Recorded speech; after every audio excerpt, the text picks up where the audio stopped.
வாசிப்போம். எபேசியர் 2 அதிகாரம் 8வது வசனம். கிருபையினாலே விசுவாசத்தை கொண்டு ரட்சிக்கப்பட்டீர்கள், இது உங்களால் உண்டானதல்ல, இது தேவனுடைய ஈவு. வேதம் சொல்கிறது, இயேசுவின் நாமத்தின் மேல் விசுவாசம் உள்ளவர்களாய் இயேசுவை ஏற்றுக்கொண்டவர்கள் எத்தனை பேர்களோ அத்தனை பேர்களும் தேவனுடைய பிள்ளைகளாகும்படி தேவன் அவர்களுக்கு அதிகாரம் கொடுத்தார். அவர்கள் இரத்தத்தினாலாவது மாம்ச சித்தத்தினாலாவது புருஷருடைய சித்தத்தினாலாவது பிறவாமல் தேவனாலே பிறந்தவர்கள் என்று வேதம் சொல்லுகிறது.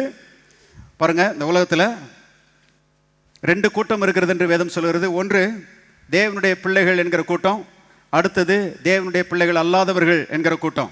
ஆனால் மனுஷனுடைய பிரச்சனை என்னன்னா, மனுஷன் பாருங்க, பாவம் செய்த ஆதாமுக்கு இந்த உலகத்தில் பிறக்கிறபடினால, ஆதாமின் வித்துக்கு பிறக்கிறபடினால அவன் தேவன் அற்றவனாக பிறக்கிறான். தேவனுடைய பிள்ளை இல்லாத ஒரு நிலைமையில தான் பிறக்கிறான். பிசாசின் மகனாக அவன் பிறக்கிறான் என்று வேதம் சொல்கிறது.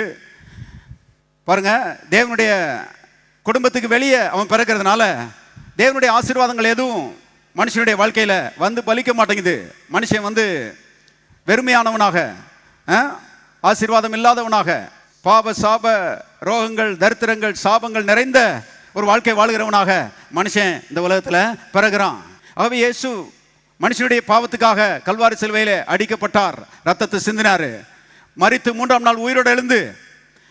அருமையானவர்களே, இன்றைக்கு மனுஷன் தேவனோடு கூட இணையலாம், தேவனுடைய குடும்பத்துல பிறக்கலாம், தேவனுடைய குடும்பத்துல அங்கத்தினனாக மாறலாம். பாருங்க, ஒரு குடும்பத்துல பிறக்கலன்னா அந்த குடும்பத்தினுடைய சொத்துக்கு சுதந்திரவாளியாக மாற முடியாது.